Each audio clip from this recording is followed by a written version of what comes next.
بسم الله الرحمن الرحيم وأفضل الصلاة وأتم التسليم على المبعوث رحمة للعالمين وعلى آله وصحبه أجمعين أما بعد السلام عليكم ورحمة الله. We begin with the fourth of the different ahadith within this series for Ramadan, and this hadith is the hadith that Ibn Mas'ud radiallahu ta'ala anhu that he narrates, saying سمعت النبي صلى الله عليه وسلم يقول, that he heard the Prophet sallallahu alaihi wasallam say, لا حسد إلا في اثنتين, that there is no envy except for two types or two forms. رجل آتاه الله مالا فسلطه على هلكته في الحق, that a person who Allah blesses with wealth and that he uses his wealth, all of it, in the course of what is of truth and what is of goodness. ورجل آتاه الله حكمة فهو يقضي بها ويعلمها. And the second is the person who Allah has granted wisdom and he uses that wisdom in making decisions and he also teaches it to others. In this hadith that's in both Bukhari and Muslim, the Prophet ﷺ is calling our attention to what we should really put our priorities in, our focus, where our focus should really be. With regards to these two qualities, the first of them being wealth. The Prophet ﷺ is telling us that wealth, that the Islamic position of a person being envious, and one of the other wordings within the narrations is لا غبطة إلا في اثنتين. And the ghibta here is to correctly convey the meaning of what hasad means. Jealousy in the sense of a difference of what jealousy normally means. Al-hasad, jealousy, is normally for you to want what somebody else has and for them not to have it. Like, I want to have that Mercedes and not Muhammad, for example. Or I want to have, that much money, but I don't want so-and-so to have it. That would be wrong. Al-ghibta in the Arabic language is actually saying that I want to have it in addition to you having it. So that this way, it's not one or the other, but both of us. To recognize that from Allah Azza wa Jall's bounties is that it's more than possible for more than one of us to have these qualities and to have these material things or to have these blessings.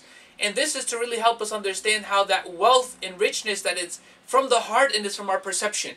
Because if we can realize that there's more than enough out there for everybody, then it doesn't put us at that a state of being of mind that there's a scarcity of things. And the only way that I can have it is if you don't have it. And this is so critical. And so the Prophet ﷺ is telling us that the correct form of envy, such that I want to have what you have and that you could also continue to have it, that it's permissible only within these two types of things. And the first thing that he mentions is with regards to wealth. Let's understand that firstly we're talking about wealth that has been acquired, that has been earned through a halal income. That's the first thing we need to understand. That the person who Allah blesses with wealth, that we're envious of that person who has earned it through a halal way. Not somebody who's earned it through haram, through drugs, through usury, through riba, through alcohol, through gambling, through pork, through whatever else it may be of different things that are unacceptable Islamically, that are prohibited. But rather for the person who has earned it through things that are halal, and that we see that they have this money, and that it's not just that they have the money and they're spending it on themselves and then amassing all sorts of material things, but rather that they are using this money in all that is pleasing to Allah. سَلَّطَهُ عَلَى هَلَكَتِهِ فِي الْحَقِّ, and in the narration, فِي الْخَيْرِ, that they are using all of this wealth that they have in ways that they know is going to please Allah Azza wa Jal, meaning that they recognize what the purpose of the wealth is. And part of who has a right on that wealth.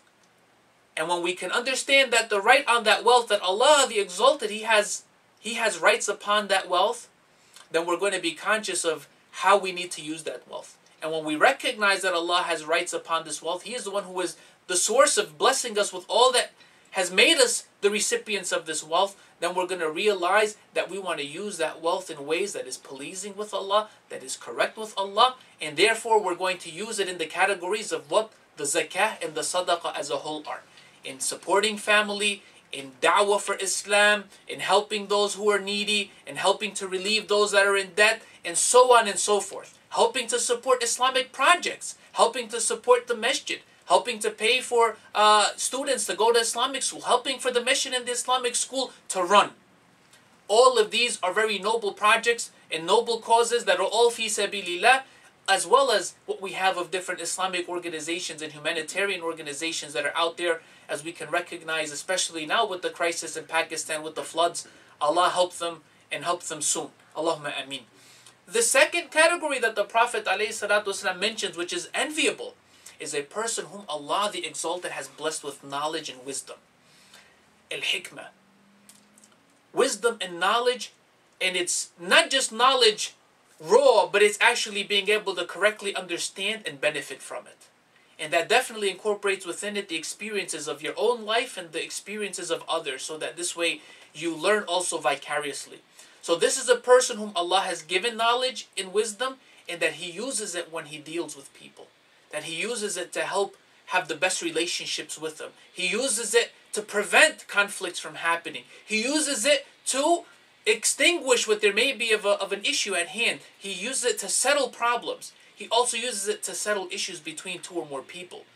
This is a person who Allah has blessed to be a source of goodness that is so enviable to have in your community, to have within your home and family. A person who with reality is a person that's going to help mend the conflicts that we have within our hearts, and to help make things better, so that we can keep that glue, that fabric for the Muslim community, for the Muslim family, tight and strong. And not only that, but the person is so generous that he doesn't just keep it to himself, but that he also teaches others. I mean, it's one thing for you to be blessed with knowledge, with wisdom, with experience, but it's limited to you.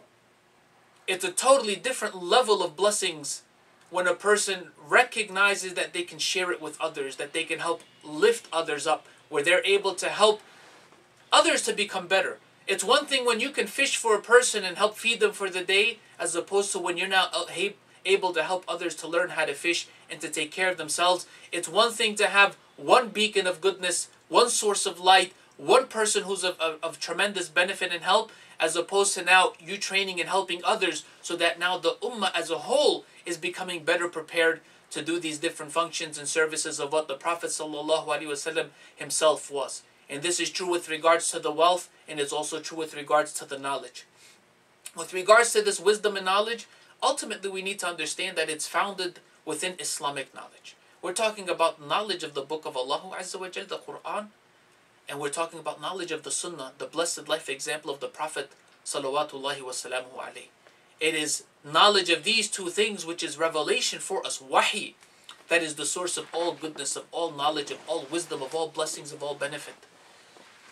And the person who strives to learn them and to live their lives by them, this is a person that should be respected and should be cherished within the community. These individuals, both the one who has that wealth and is giving it fi sabilillah, and the person who has learned this deen and is seeking to implement it and impart it to others, these are two assets within any community that should easily be recognized as being so valuable, so important, and they should be cherished. And so, brothers and sisters, when we think about this hadith, we should strive to be of those who acquire all that is needed to have that halal income, and then to have this income that we use in the cause of Allah. That we use it in a way that is going to help us, and is also going to help the religion of Allah, and also help the Muslims, the slaves and servants of Allah, but also really to even go beyond that and help humanity as a whole. Because there's no distinction, there's no discrimination when it comes to feeding the poor and caring for those who need help, elderly or otherwise. And secondly, to realize how the Prophet ﷺ is calling our attention to the things that we really should be paying attention to with regards to the things that are of material, of a material blessing, wealth, and also knowledge. Although knowledge may be considered immaterial, but that this is where we should be focusing our attention. The bigger houses, the more beautiful decorations, the newer model cars, the jewelry, these types of things, the reality is that it's money being wasted. It is money that is going beyond what may be the essentials that we may need of a comfortable home and a car that is reliable, but we need to really pay attention. And the Prophet ﷺ is telling us that when we see somebody who has one or perhaps both of these qualities, we should strive to be like them, take them as role models, And this is definitely who the Prophet ﷺ was, and the likes of the four khulafa and the rest of the Sahaba ridwanullahi ta'ala alayhim. And we ask Allah the Exalted to bless us in this month of Ramadan, to be of those who truly understand the blessings of this hadith and that we seek to live them. Allahumma ameen. Wa sallallahu ala nabiyyina Muhammad.